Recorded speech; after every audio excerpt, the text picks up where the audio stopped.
நயினார் நாகேந்திரன் பெயரை மாநில தலைவராக இருக்கக்கூடிய அண்ணாமலை, இணையமைச்சர் எல் முருகன், வானதி ஸ்ரீனிவாசன், தமிழிசை சவுந்தரராஜன், கனக சபாபதி மற்றும் VP துரைசாமி உள்ளிட்ட பல்வேறு மூத்த நிர்வாகிகள், மிக குறிப்பாக அவர்கள் மாநில பொதுக்குழு உறுப்பினர்களாக இருக்க வேண்டும் என்பது விதிமுறை. அதன் அடிப்படையில் அவர்கள் நயினார் நாகேந்திரன் பெயரை முன்மொழிந்திருக்கிறார்கள்.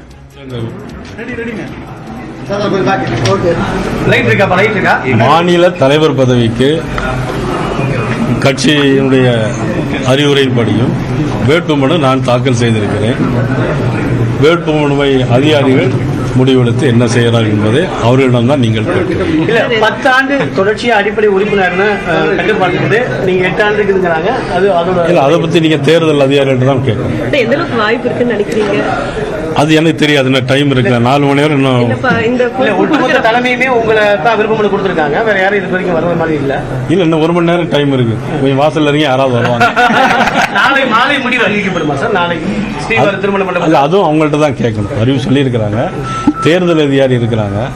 எங்களுடைய மதிப்புக்குரிய ஜெனரல் செக்ரட்டரி தருண்சுக்கு வந்திருக்கிறாங்க. இந்த மாநிலத்தில் 3 மாதமாக பணியாற்றிய அண்ணன் சக்கரவர்த்தி அவர்கள் இருக்கிறாங்க. நீங்க அவங்கள்ட்ட நேரம் போனீங்கன்னா உங்களுக்கு தெளிவான விளக்கத்தெல்லாம் சொல்லிடுவோம். என்ன விட புதிய தலைவராக பொறுப்பு கிடைச்சுன்னா உங்களோட செயல்பாடு எப்படி இருக்கு? நாளைக்கு வரட்டும். வந்ததுக்கு அப்புறம் எப்படி போனோம்? வெளியில போனோம்.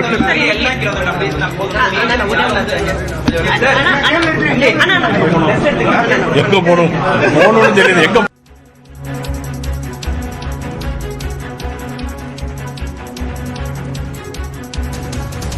எங்க சொல்லியிருக்கிறாங்க.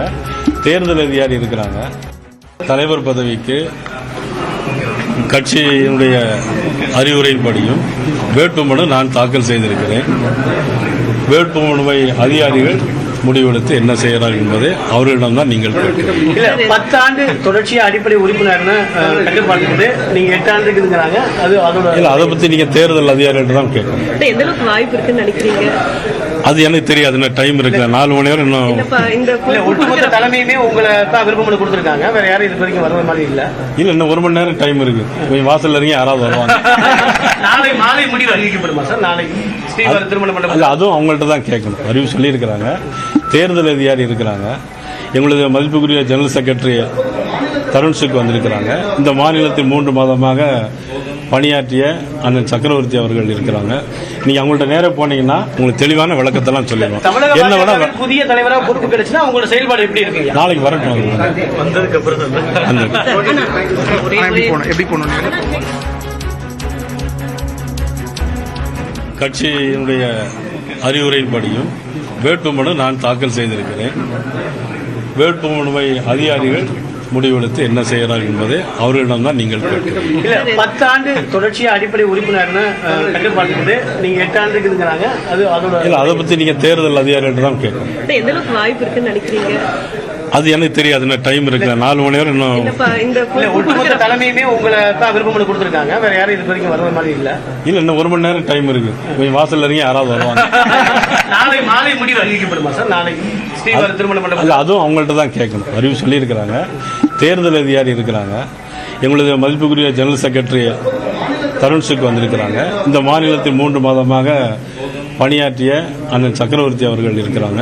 நீங்க அவங்கள்ட்ட நேரம் போனீங்கன்னா உங்களுக்கு தெளிவான விளக்கத்தெல்லாம் சொல்லிடுவோம். என்ன விட புதிய தலைவராக பொறுப்பு கிடைச்சுன்னா உங்களோட செயல்பாடு எப்படி இருக்கு? நாளைக்கு வரட்டும். வந்ததுக்கு அப்புறம் தலைவர் பதவிக்கு கட்சியினுடைய அறிவுரைப்படியும் வேட்புமனு நான் தாக்கல் செய்திருக்கிறேன். வேட்புமனுவை அதிகாரிகள் முடிவெடுத்து என்ன செய்யறார் என்பதை அவர்களிடம் தான் நீங்கள் கேட்கிறீர்கள். 10 ஆண்டு தொடர்ச்சியா அடிப்படை உறுப்பினர்னு கட்டுப்பாடு, நீங்க 8 ஆண்டுக்கு இருக்கிறாங்க. அதை பத்தி நீங்க தேர்தல் அதிகாரிகள் தான் கேட்கணும். எந்த அளவுக்கு வாய்ப்பு இருக்குன்னு நினைக்கிறீங்க? அது எனக்கு தெரியாது. என்ன டைம் இருக்கு, 4 மணி நேரம் இன்னும். ஒட்டுமொத்த தலைமையுமே உங்களை தான் விருப்பம் கொடுத்துருக்காங்க. வேற யாரும் இது வரைக்கும் வர மாதிரி இல்ல. இன்னும் 1 மணி நேரம் டைம் இருக்கு. வாசல் இறங்கி யாராவது வருவாங்க. நாளை மாலை முடிவு அறிவிக்கப்படுமா சார்? நாளைக்கு ஸ்ரீவாரி திருமண மண்டபம். அதுவும் அவங்கள்ட்ட தான் கேட்கணும். அறிவு சொல்லி இருக்கிறாங்க. தேர்தல் அதிகாரி இருக்கிறாங்க. எங்களுடைய மதிப்புக்குரிய ஜெனரல் செக்ரட்டரி தருண்சுக்கு வந்திருக்கிறாங்க. இந்த மாநிலத்தில் 3 மாதமாக பணியாற்றிய அண்ணன் சக்கரவர்த்தி அவர்கள் இருக்கிறாங்க. நீங்க அவங்கள்ட்ட நேரம் போனீங்கன்னா உங்களுக்கு தெளிவான விளக்கத்தெல்லாம் சொல்லிடுவோம். என்ன விட புதிய தலைவராக பொறுப்பு கிடைச்சுன்னா உங்களோட செயல்பாடு எப்படி இருக்கு? நாளைக்கு வரட்டும். வந்ததுக்கு அப்புறம் வேட்புமனு தாக்கலுக்கு பிறகு நயினார் நாகேந்திரன் செய்தியாளர்களிடம் பேசிய அந்த காட்சிகளை பார்த்தோம். மிகச் சரியாக 4 மணி வரையும் நேரம் இருப்பதால் அதுவரை பொறுத்திருந்து பார்க்கலாம் என கூறியிருக்கிறார் நயினார் நாகேந்திரன். கூடுதல் விவரங்களோடு இணைகிறார் சிறப்பு செய்தியாளர் சுபாஷ். சுபாஷ், தற்போதைய நிலவரப்படி நயினார் நாகேந்திரன் மட்டுமே வேட்புமனுவை தாக்கல் செய்திருக்கிறார். எனவே கட்சியின் அறிவுரைப்படி தான் அந்த வேட்புமனுவை தாக்கல் செய்திருப்பதாகவும் கூறியிருக்கிறார். அவர் போட்டியின்றி தலைவராக தேர்வாவதற்கான வாய்ப்புகள் உறுதி செய்யப்பட்டிருக்கா? பல நீங்க பாத்தீங்கன்னா அவர் நயினார் நாகேந்திரன் ரொம்ப டெக்னிக்கலா நம்ம கிட்ட சொல்றாரு, வேற யாராவது வந்து வேட்புமனு தாக்கல் செய்கிறார்களா பாருங்கன்னு. ஆனால் அவரே சொல்கிறார், அமித்ஷாவின் உத்தரவை படிதான் நான் வந்து வேட்புமனு தாக்கல் செய்வேன் என்று. அமித்ஷாவின் உத்தரவை வேற யாரும் மீற முடியுமா என்பதும் ஒரு பெரிய கேள்விதான் பாஜகவை பொறுத்தவரை. அதனால் நம்மளுக்கு கிளியர் பிக்சரா தெரியறது நயினார் நாகேந்திரன் ஒருவர் மட்டும்தான் இப்பொழுதுக்கு வேட்புமனு தாக்கல் செஞ்சிருக்காரு. அவருக்கு 10 தலைவர்கள் வழிமொழிஞ்சிருக்காங்க. அவங்க மாநில செயற்குழு உறுப்பினரா இருக்கணும்ன்ற விதியின் அடிப்படையில அவங்க 10 பேரும் முன்மொழிஞ்சிருக்கிறாங்க. அந்த 10 பேருடைய பட்டியலும் நம்ம ரொம்ப முக்கியமா கவனிக்க வேண்டியது இருக்கு. மாநில தலைவராக தற்போது இருக்கக்கூடிய அண்ணாமலை, மத்திய இணையமைச்சராக இருக்கக்கூடிய முன்னாள் மாநில தலைவராக இருந்த எல் முருகன், முன்னாள் மாநில தலைவராக இருந்த தமிழிசை சவுந்தரராஜன், அதே போல கட்சியினுடைய மிக முக்கிய பொறுப்பில் இருக்கக்கூடிய வானதி சீனிவாசன் சட்டமன்ற உறுப்பினர், தேசிய மகளிர் அணி தலைவர் அவங்க முன்மொழிஞ்சிருக்காங்க. கனக சபாபதி, பொன் பால கணபதி, விபி துரைசாமி, பேராசிரியர் ராமசீனிவாசன், இவங்க எல்லாருமே ரொம்ப முக்கியமானவங்க. எல்லாரும் கோர் கமிட்டியில இருக்கிறவங்க. கோர் கமிட்டி தான் ஒரு கட்சியோடைய முக்கிய முடிவை எடுக்கக்கூடிய, பாரதிய ஜனதா கட்சியோடைய முக்கிய முடிவுல இருக்கக்கூடிய தலைவர்கள் அடங்கிய ஒரு குழு.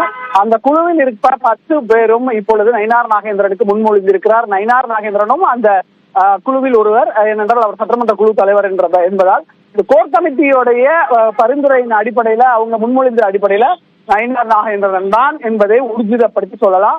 அடுத்த கேள்வி ஒண்ணு வரும், அவருக்கு 10 வருடங்கள் கம்ப்ளீஷன் ஆகல, இல்ல 3 பருவமான 9 வருஷம் கம்ப்ளீஷன் ஆகல அப்படின்றது. இந்த எல்லாத்துக்கும் தளர்வு வாங்க முடியும். அதுக்கான முன் உதாரணங்களும் முன்பே இருக்கு. உதாரணத்துக்கு நான் சொல்ல போனோம்னா, அண்ணாமலை அவர்கள் கட்சிக்கு வந்த ஒரு 7-8 மாதங்களிலேயே மாநில தலைவரானார். அப்பொழுதும் இதே போல ஒரு தளர்வு கொடுக்கப்பட்டது.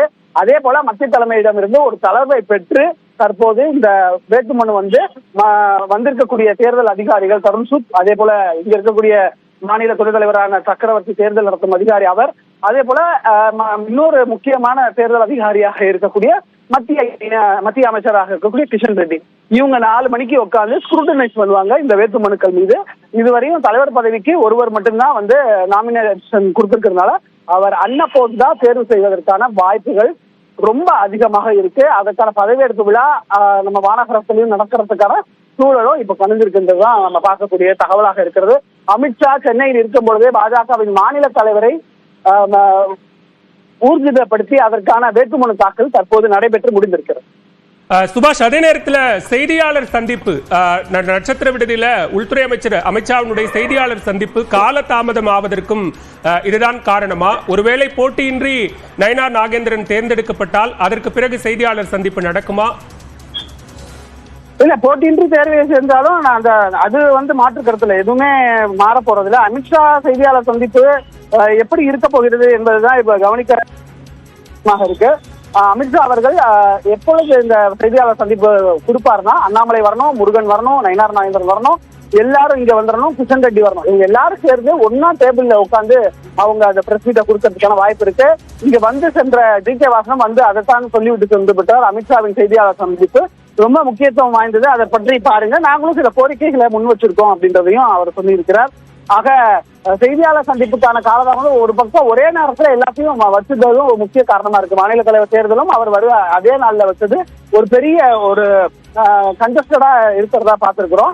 அதுல நிறைய மாற்றங்கள் வந்திருந்தது. நம்ம பார்த்தோம், தேசிய ஜனநாயக கூட்டணி கட்சி தலைவர்கள் வருவாங்க அப்படின்னு எதிர்பார்த்தோம், அதுவும் இல்லைன்னாங்க. இப்போ மத்தியானம் 12 மணிக்கு பிரஸ் மீட் இருக்குன்னாங்க, அது காலதாமதம் இருக்கு.